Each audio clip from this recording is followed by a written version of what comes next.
Assalamualaikum warahmatullahi wabarakatuh.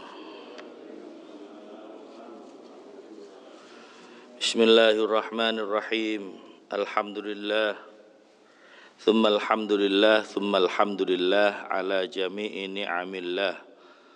Wassalatu wassalamu ala rasulillah Sayyidina wa nabiyyina Muhammadin sallallahu alaihi wasallam ibni Abdillah wa ala alihi wa sahbihi wa man tabi'ahu wa mawalah wa la hawla wa la quwwata illa billah. Subhanaka la ilma lana illa ma'allamtana innaka antal alimul hakim. Rabbi syrah li sadri wa yassir li amri wahlul uqdatam min lisani yafqahu qawli. Rabbi zidna ilma warzuqna fahma wahdina siratal mustaqim warzuqna fahman nabiyyin wa hifdzal mursalin wa ilhamil malaikatil muqarrabin waftah lana futuhal arifin waftah bainana baina qaumina bil haqqi wa anta khairul fatihin. Amma ba'd, hadaratul muhtaramin, para jamaah Masjid Jami' Al-Baitul Amin rahimani wa rahimakumullah. Mudah-mudahan kita semua senantiasa mendapatkan limpahan rahmat dan barakah dari Allah Subhanahu wa taala, mendapatkan syafaat baginda Nabi Muhammad sallallahu alaihi wasallam. Alhamdulillah, pagi ini kita bisa melaksanakan ibadah sholat subuh dan dilanjutkan dengan pengajian kitab Riyadhus Shalihin. Mudah-mudahan menjadi amal yang diridhai Allah dan diterima oleh Allah Subhanahu wa taala. Amin ya rabbal alamin.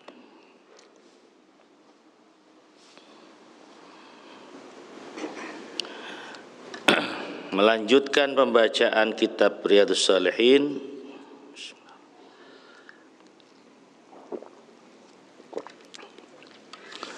Bab yang menerangkan tentang menghormati atau mengagungkan kehormatan umat Islam dan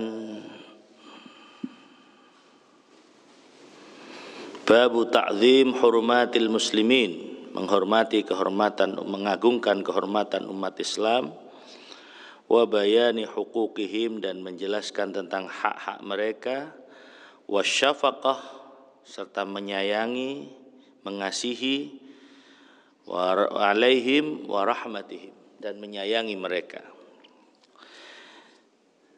Jadi kita itu memang perlu untuk mengagungkan kehormatan umat Islam. Kehormatan umat Islam ini harus dijaga dan kita hormati bersama. Sebab jika bukan kita yang menghormati, lalu siapa lagi yang menghormati simbol-simbol kehormatan umat Islam? Apa itu simbol-simbol kehormatan umat Islam? Antara lain, wa may yu'azzim sya'airallah fa innaha min taqwal qulub. Dawuh Gusti Allah di surat Al-Hajj. Barang siapa yang mengagungkan syiar-syiar Allah, maka sesungguhnya itu adalah muncul dari ketakwaan hati. Ayat ini ada di dalam surat Al-Hajj. Di dalam tafsirnya dijelaskan yang dimaksud dengan syiar-syiar Allah antara lain Ka'bah, Baitullah.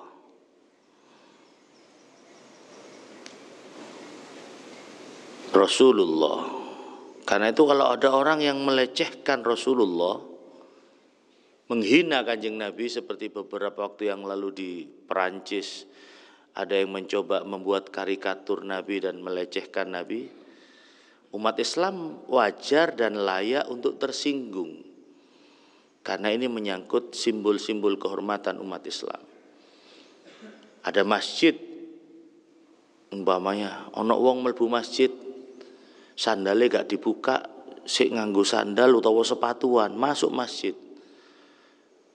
Ya, kapan hari juga begitu. Saya pikir agama lain juga sama. Panjenengan kalau pergi ke Bali mau masuk ke pura itu kan harus pakai apa? Untuk masuk ke pura harus pakai selendang. Kadang kan gitu, harus ana sing kudu gawe kemben, ana sing kudu gawe selendang. Yaitu simbol kehormatan bagi agama Hindu. Karena itu saya pernah ziarah di Jogja. Di Jogja itu kuburan makam dari raja-raja Mataram itu terbagi dua. Ada yang Mataram kuno dan ada yang Mataram yang baru. Kalau Mataram yang baru yang di Imogiri. Saya belum pernah ke Imogiri, tapi saya pernah ziarah ke makam raja-raja yang Mataram kuno. Karena di situ konon katanya ada makam dari Joko Tingkir. Joko Tingkir ini wakilah, beliau adalah ada yang mengatakan ya silsilah dari keluarga Mbah Siddiq Telangsari, silsilah dari keluarga Jombang Tambak Beras, itu ketemunya di antara di Syed Abdurrahman Basyaiban, Mbah Sambu yang makamnya ada di belakang Masjid Lasem. Nah, itu juga termasuk di situ ada Joko Tingkir.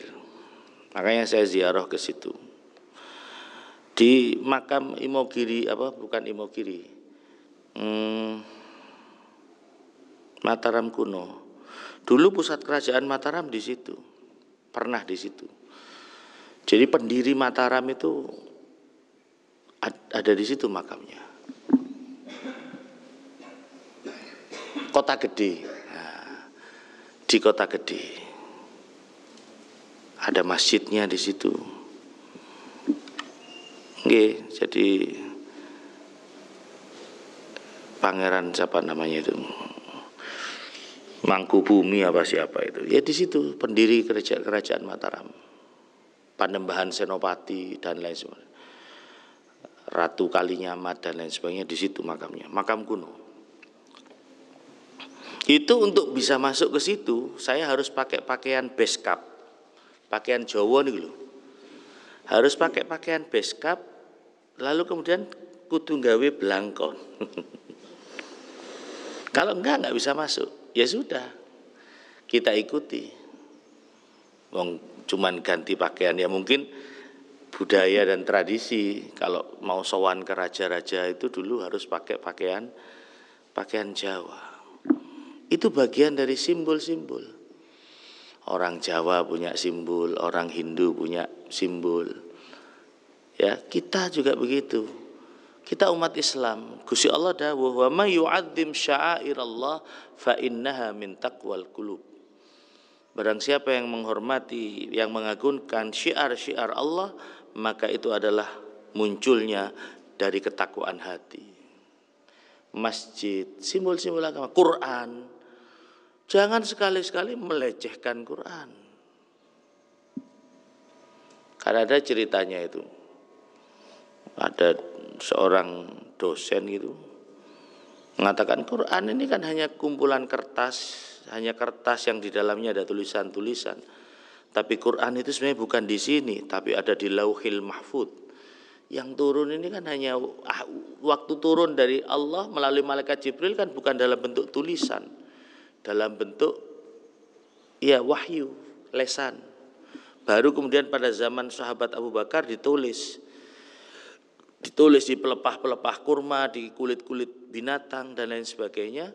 Lalu pada zaman Khalifah Utsman bin Affan baru kemudian ditulis dan dibukukan menjadi satu. Karena itu Quran itu disebut dengan Mushaf Utsmani. Jadi Quran bukan ini Mushaf Utsmani. Lalu kemudian Qurannya dijatuhkan gitu. Saya pernah baca sampai diinjak-injak, ini bukan Quran, ini Mushaf Utsmani. Bukan ini yang harus kita segala macam lah, dia berteori filsafat lah. Dia berteori filsafat. Bahkan ada yang mengatakan Setan itu terbuat dari apa? Terbuat dari api. Nah kalau setan dimasukkan neraka, itu kan api ketemu api. Berarti nggak ngefek panasnya api neraka itu sama setan. Lalu mahasiswanya ada yang pinter.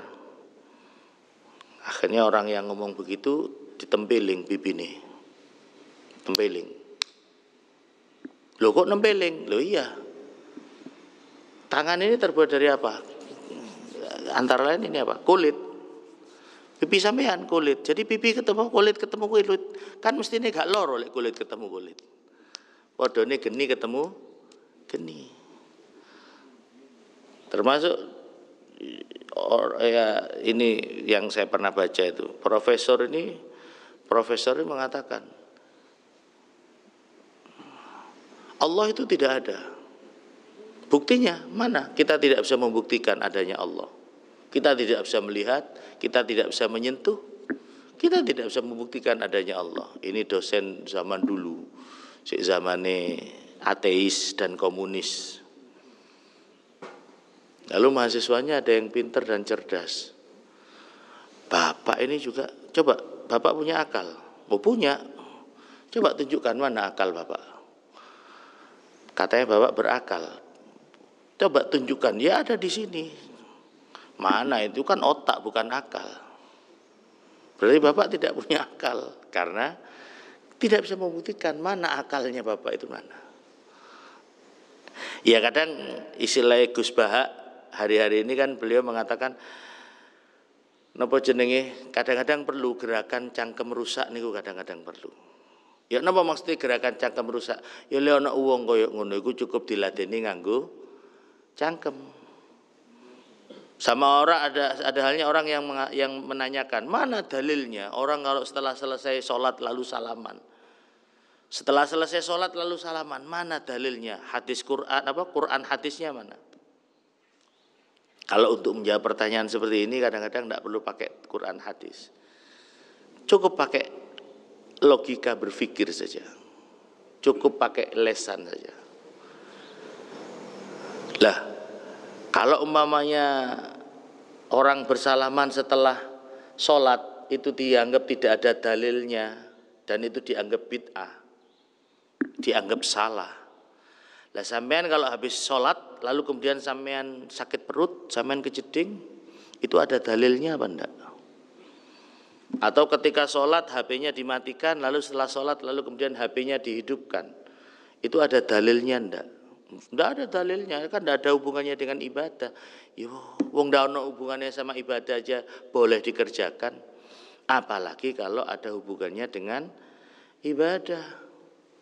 Nabi bersabda, "Ma min muslimaini yaltaqiyan wa yatasafahani illa ghufira lahuma qabla ayatafarraqa." Tidak ada dua orang Islam yang bertemu lalu kemudian mereka berjabat tangan dan bersalaman kecuali Allah mengampuni dosa keduanya sebelum mereka berpisah. Nah karena masuknya masjid tadi belum sempat salaman, ya waktu mari setelah sholat salam, assalamualaikum warahmatullah, assalamualaikum warahmatullah. Apa salahnya kalau lalu dilanjutkan dengan berjabat tangan, terutama kepada yang dekat, ya yang mudah terjangkau tangan, 1, 2, 1, 2 kanan kiri, baru kemudian ojo terus salaman sampai ngelangkai uang, ya itu namanya mengganggu orang wiritan. Salaman sak perlu nih, lek panjen sing mburi nyampe disalami ya disalami, lek sing ngarep ngejak salaman ya salami, lek sing ngarep gak noleh gak ngejak salaman ojo terus didulit terus dijak salaman ini. Itu ya berlebihan namanya. Ya sudah. Jadi jangan mempersoalkan orang yang salaman mari sholat. Gak usah ditakon dalil, takon dalil sampean kok ditakoni dalil, sampean mari sembahyang terus ndelok api kok ono dalil ta. Enggak ada. Jadi kita harus menghormati. Siapa lagi yang akan menghormati kehormatan simbol-simbol umat Islam? Jangan pernah diganggu, itu adalah apa? Allah, Rasulullah, kitab suci Al-Quran, lalu kemudian ya simbol-simbol Allah yang lain, masjid. Di Istiqlal, Jakarta itu kan kadang-kadang menjadi objek wisata bagi orang-orang yang non-muslim karena kepingin melihat Istiqlal. Itu diperbolehkan oleh pengurus takmir Masjid Istiqlal, tapi dalam batas-batas tertentu. Dan mereka masuk itu harus pakai, kalau perempuan harus menutup auratnya.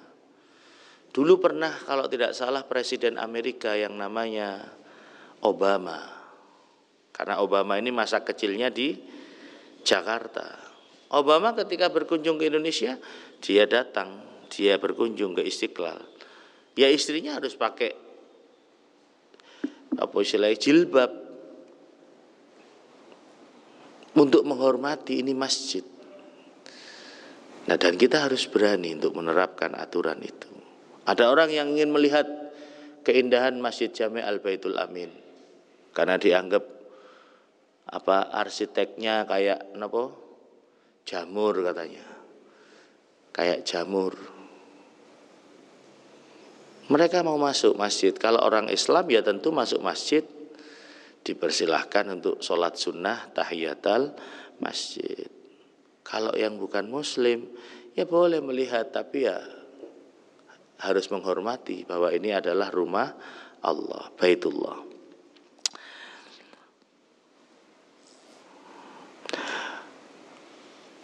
Wa qala Allah Ta'ala fi kitabihil karim. Gusti Allah dawuh di dalam Al-Qur'an surat Al-Maidah ayat 32. Man qatala nafsan bighairi nafsin aw fasadin fil ardi faka'annama qatalan nasa jami'a wa man ahyaha faka'annama ahyan nasa jami'a. Allah berfirman di dalam surat Al-Maidah ayat 32, man qatala nafsan bighairi nafsin, barang siapa orang membunuh orang lain, man qatala nafsan, membunuh seseorang, bighairi nafsin, bukan karena orang itu membunuh orang lain, au fasadin fil ardi, atau bukan karena orang itu berbuat kerusakan di bumi, faka'annama qatalan nasa jami'a, maka dosanya itu sama seperti dia membunuh semua manusia.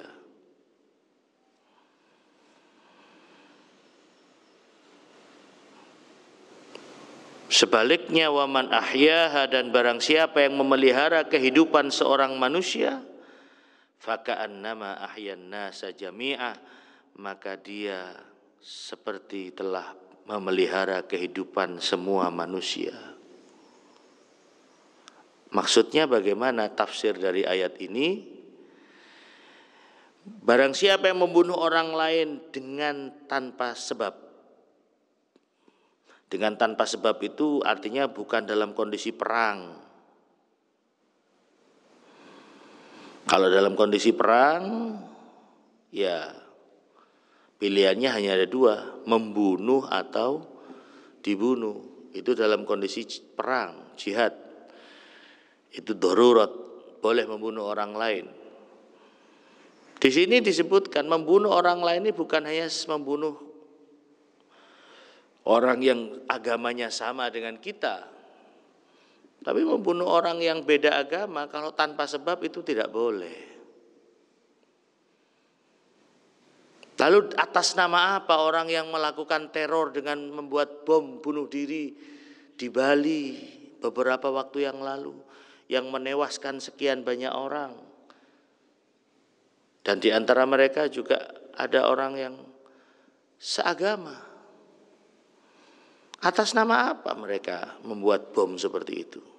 Jelas Allah berfirman di dalam Al-Quran, jelas, man qatala nafsan bighairi nafsin. Apa situasi ini lalu dianggap situasi perang? Zaman sekarang seperti ini, zaman damai ini dianggap perang. Lalu mereka boleh untuk membunuh orang lain, bikin bom bunuh diri yang diledakkan di pos-pos polisi karena dianggap polisi ini zalim atau macam-macam. Kan pernah itu di Mapolres Cirebon kalau nggak salah. Sholat itu di dalam Polres, sholat Jum'ah kalau nggak salah. Setelah sholat Jum'ah lalu dia meledakkan diri. Ya repot kalau sudah pemahaman ini bukan salah faham tapi fahamnya yang salah. Karena dia menganggap situasi damai ini adalah situasi perang. Lah ngono iku ngajine nang sapa, gurune sapa? Kok bisa mengatakan situasi seperti situasi perang sehingga diperbolehkan untuk membunuh orang lain. Jadi man qatala nafsan bighairi nafsin aw fasadin fil ardi, orang yang membunuh orang lain dengan tanpa sebab yang diperbolehkan oleh agama, atau karena orang itu berbuat kerusakan di muka bumi, ya, karena dia seorang perampok atau seorang penjahat yang melakukan kerusakan di muka bumi, itu sama halnya membunuh orang, semua manusia. Dan sebaliknya barang siapa yang menjaga kehidupan seseorang, memelihara kehidupan seorang manusia, wa man ahyaha faka'annama ahyan nasa jami'a. Kalau ada orang yang membutuhkan pertolongan kita, apakah itu anak yatim piatu atau kaum du'afa, fakir miskin, yang mereka memang kondisinya memprihatinkan, kita membantu memberikan makan kepada mereka untuk menjaga kelangsungan hidupnya, faka'annama ahyan nasa jami'a. Itu sama halnya kita memelihara kehidupan manusia secara keseluruhan. Jadi berbuat baik itu tidak harus semuanya kita tangani, tetapi paling tidak ada yang secara simbolis. Ada korban banjir Sungai Bedadung. Lokasinya ada di beberapa titik, mulai dari beberapa kecamatan, Jelbub, Arjasa, Kalisat, kemudian di Sumbersari, ada beberapa titik Sumbersari, ada yang di dekat Jembatan Semanggi, ono sing cideke Glada Kembar, ada yang di beberapa titik. Kita mau berbuat sesuatu kepada mereka dengan memberikan bantuan. Kalau tidak bisa kita beri bantuan semuanya, jangan lalu kemudian tidak memberikan bantuan sama sekali. Karena ada kaidah usul fikih yang mengatakan ma la yudraku kulluh la yutraku kulluh. Sesuatu yang tidak bisa kita ambil semuanya, kita raih semuanya, kita layani semuanya, kita beri bantuan semuanya, la yutraku kulluh, jangan lalu kemudian ditinggalkan semuanya. Aku gak iso ngowe bantuan nang korban banjir sekian banyak nih. Lek ngono ya apa timbangane engko dadi iri antara satu dengan yang lain, wis gak usah, aku gak bantu blas. Padune ora gelem bantu. Kalau memang mau bantu ya sudah, kemampuan sampean apa? Kemampuan sampean hanya bisa memberikan 1 kilogram beras, berikan bantuan 1 kilogram beras. Kalau bisanya memberikan bantuan untuk rehab rumah itu sampean iso ngewe bantuan 50.000 atau 100.000, ya sudah bantu 50 atau 100.000. Tapi yang dikumpulno kan terus iso dadi akeh, sedikit lama-lama jadi bukit. Karena itu perlunya bantuan itu dikoordinir. Di tiap-tiap tempat itu biasanya ada posko, asalkan posko ini beneran. Bukan posko hanya mengambil keuntungan, manfaat dan keuntungan. Salurkan lewat posko itu. Biarkan posko itu yang membantu, mengatur, menyalurkan kepada orang yang memang lebih berhak untuk menerima bantuan. Sing penting niat sampean wis kelakon. Lah koyo napa lek umpamane iki disalahgunakan sama petugas posko? Iku urusane petugas posko, tapi sampean wis dicatet karo malaikat, sampean wis oleh ganjaran. Sampean ojo terlalu ruwet mikir niku. Engko lek ya apa, lek disalahgunakan ya apa, lek dipangan dhewe ya apa, lek ngono carane sampean gak sida ngowahi bantu kakean suudon nang wong. Kecuali mau sampean berikan bantuan langsung pada korban yang bersangkutan. Tetapi kadang-kadang bantuan ini juga tidak efektif. Makanya ketika terjadi banjir di Wono Asri, Tempurjo, saya tanya ke BPBD, Badan Penanggulangan Bencana Daerah, bantuan apa yang paling dibutuhkan saat ini oleh korban banjir? Gus, yang dibutuhkan saat niki sayur-sayuran, telur, karena dapur umumnya di balai desa. Yang dibutuhkan sayur mayur, telur, lalu kemudian alat untuk ini obat pel-pelan karena air itu masuk ke rumah warga, obat pel-pelan.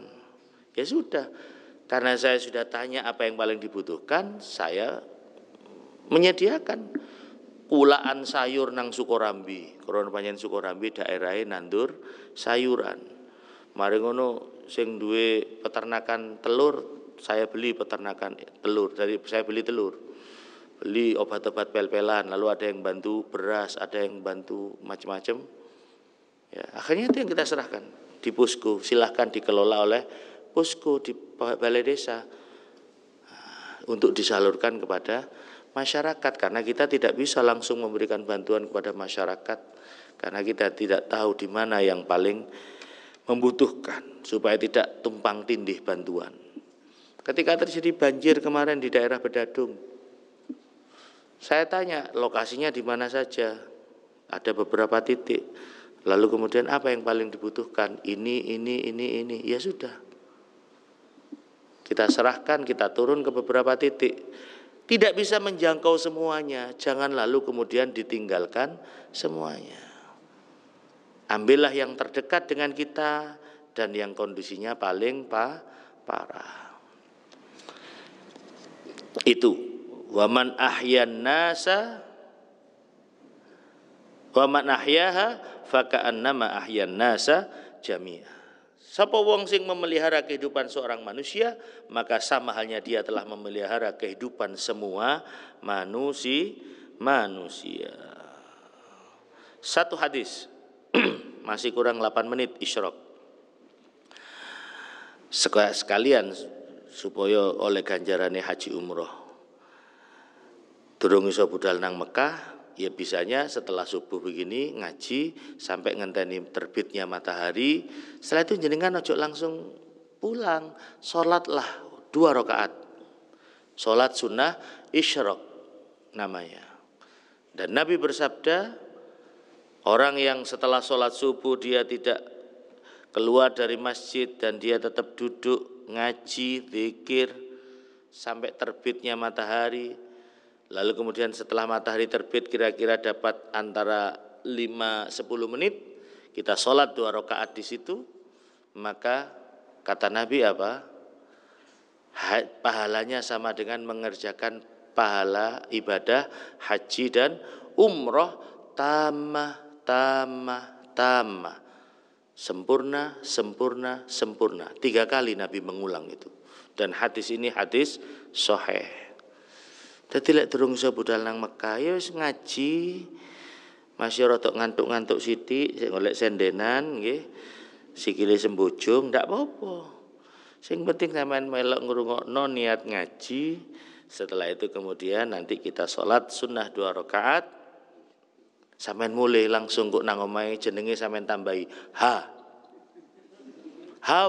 haji. Lho kok wis haji kapan nang Mekah? Haji Baitul Amin. An Nabi Musa radhiyallahu anhu, kecerita saking sahabat siapa? Abi Musa radhiyallahu anhu, mudah-mudahan Allah memberikan ridho kepada sahabat Abi Musa.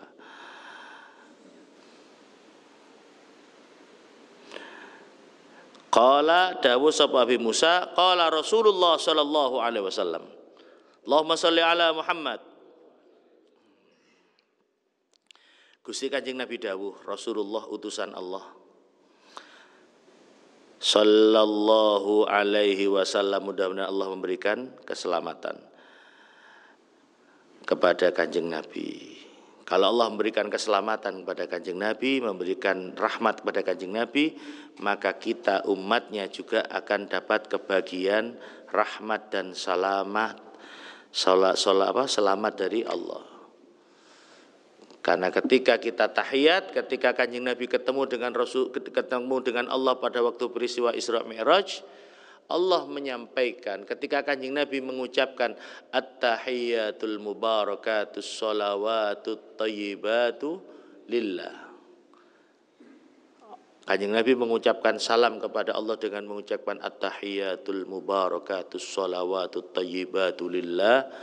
Oleh Allah dijawab, assalamu alayka ayyuhan nabiyyu wa rahmatullah wa barakatuh. Salam untukmu ayuhan nabi, wahai nabi, wa rahmatullah dan rahmat Allah, wa barakatuh dan barakah Allah untukmu. Nabi menjawab salam Allah itu dengan jawaban assalamu alaina wa ala ibadillahis salihin. Salam untuk kami dan juga untuk hamba-hamba Allah yang saleh. Selama panjenengan masuk kategori hamba Allah yang saleh, maka panjenengan juga mendapatkan salam dari Allah yang diberikan kepada Kanjeng Nabi dan diteruskan kepada hamba-hambanya yang saleh. Allahumma sholli ala Muhammad. Gusti Kanjeng Nabi dawuh, al-mu'min lil mu'mini, al-mu'minu lil mu'mini. Al-mu'minu utawi wong kang mukmin, lil mu'mini bagi orang mukmin yang lain. Jadi orang mukmin bagi orang mukmin yang lain itu seperti kalbunyan, seperti bangunan, yashuddu ba'duhu ba'dha, seperti bangunan yang saling menguatkan antara satu dengan yang lain. Lalu Kanjeng Nabi memberikan isyarah, beliau menjalinkan di antara jari beliau, wasyabbaka baina asabi'ih. Jadi Nabi dengan kalimat yang simpel, ya, hadis ini muttafaqun alaih. Nabi dengan kalimat yang simpel menggambarkan hubungan antara orang mukmin dengan orang mukmin yang lain itu seperti bangunan yang saling memperkuat antara satu dengan yang lain. Lalu Nabi memberikan isyarat seperti ini. Wasyabbaka baina as. Bagaimana bangunan? Coba kita lihat gedung ini, bangunan masjid ini. Tentu ini saling berkaitan antara satu dengan yang lain. Ada yang namanya pondasi. Lalu ono bangunan dan ono pondasi ini kira-kira ya apa? Disurung sidik rubuh. Ada pondasi. Lalu kemudian ada tembok, ada atap. Atap pun ini juga harus ditunjang antara satu dengan yang lain. Ada kuda-kuda, ada. Itu pun juga tidak cukup. Lek ono gedung, tembok, atapnya kuat, pondasinya kuat, tapi gak diwehi lawang, gak diwehi jendela. Niku jenenge napa? Gudang. Ya gudangnya sih ono lawange. Buatlah jendela, pintu, angin-angin, lan sak piturute. Di sini ada tiang. Jadi harus saling memperkuat dan saling melengkapi antara satu dengan yang lain. Orang mukmin yang satu dengan orang mukmin yang lain itu seperti bangunan yang saling memperkuat, saling berkaitan antara satu dengan yang lain. Jangan merasa wah aku sing paling genteng mamane. Krono genteng sing nggone paling dukur. Kalau ini cor-coran bukan genteng. Genteng kalau di rumah krono tempatnya paling dukur, wah aku sing paling hebat, sing paling mulia. Krono posisiku paling tinggi. Ya dari pondasi, aku gak ketok. Saya ada berada di dalam tanah. Tapi kalau bangunan ini tidak ada pondasi, rubuh. Genteng sombong digoyang sithik mek pondasi. Rontok kabeh gentenge. Tidak boleh. Kita tidak bisa menganggap diri kita ini paling baik dan paling mulia di antara yang lain. Kita saling membutuhkan antara satu dengan yang lain. Jangan merasa diri kita paling hebat, jangan merasa diri kita paling kuat, jangan merasa diri kita paling terhormat. tetapi kita harus merasa bahwa kita ini adalah bagian dari umat Islam yang harus saling memperkuat antara satu dengan yang lain.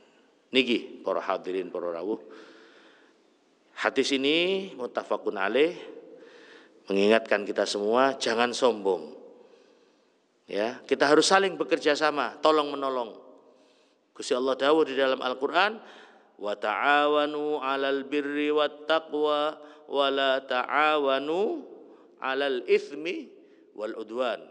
Tolong menolong dalam urusan kebaikan dan ketakwaan, dan janganlah kalian tolong menolong dalam melakukan perbuatan dosa dan permusuhan. Lek nglakoni dosa, ojo njaluk tulung tanggane. Dan kita tidak boleh membantu orang yang melakukan perbuatan maksiat. Karena ada hadis Nabi yang mengatakan, man a'ana ala maksiatin kana syarikan lahu. Orang yang membantu orang lain untuk berbuat maksiat, maka orang itu dianggap bersekongkol dan bersekutu dengan orang yang melakukan perbuatan maksiat. Lek ono tonggo sampean, naudzubillah, tonggo sampean, lalu rumahnya dijadikan sebagai tempat maksiat. Ada di lingkungan sampean,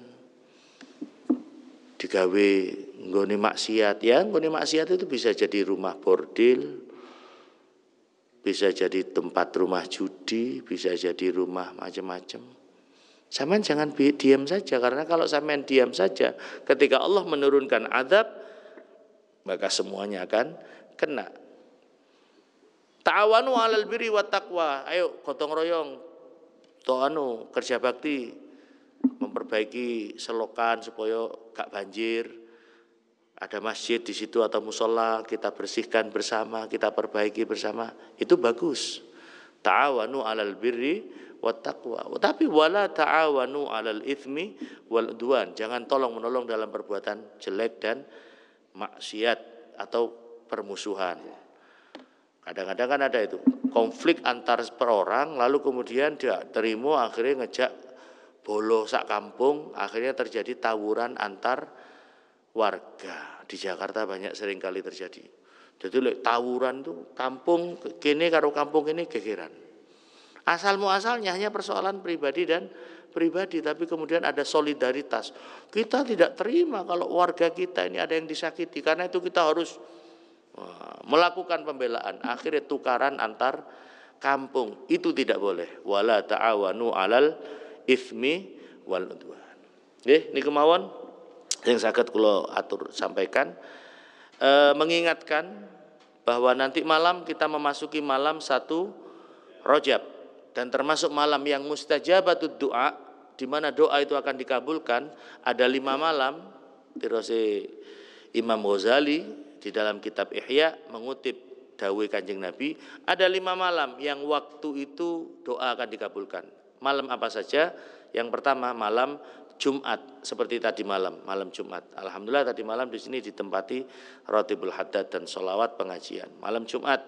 Yang kedua malam apa? Malam 1 Rajab. Yang ketiga malam apa? Malam nisfu Sya'ban.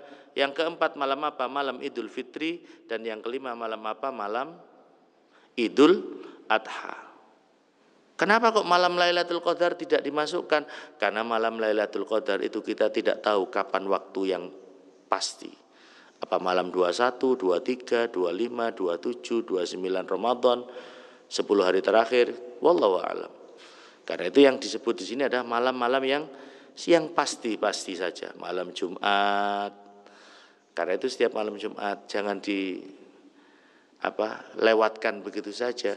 Harus ada sesuatu yang istimewa yang kita lakukan ketika malam Jumat. Napa niku? Ya paling ndak ngaji Yasin, tahlil, kirim donga kanggo wong sing ahli kubur kita yang sudah wafat. Nanti malam-malam 1 Rajab, malam Sabtu kebetulan malam 1 Rajab. Napa? Amalane napa mawon pun. Nggih, tidak ada amalan yang khusus. Yang penting sing penting sampean manfaatkan malam 1 Rajab untuk memperbanyak doa. Kalau mau ikut kegiatan pengajian Ratibul Haddad, sholawat dan sholat hajat, Pak Sugeng ini biasanya ikut di Masjid Riyadhus Shalihin.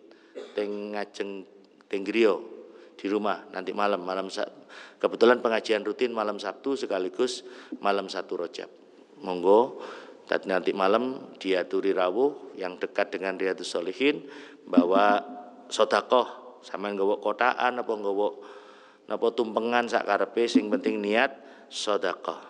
Malam 1 Rajab. Dan kalau sudah masuk malam 1 Rajab berarti Ramadan sudah kurang 2 bulan karena Rajab, Sya'ban, Ramadan. Alhamdulillah. Wis meh ketemu Ramadan maneh muga-muga diparingi dawa umur, sehat wal afiat fi taatillah, terhindar dari wabah dan virus corona, diberikan rizki yang halal barokah berlimpah. Amin ya rabbal alamin. Al-Fatihah. Bismillah. Ar-Rahmanir-Rahim. Maliki yaumiddin. Shiratal mustaqim, shiratal ladzina an'amta 'alaihim ghairil maghdubi 'alaihim waladdallin. Kurang lebihnya mohon maaf. Subhanakallahumma bihamdik asyhadu an la ilaha illa anta astaghfiruka wa atubu ilaik. Walhamdulillahirabbil alamin. Assalamualaikum warahmatullahi wabarakatuh.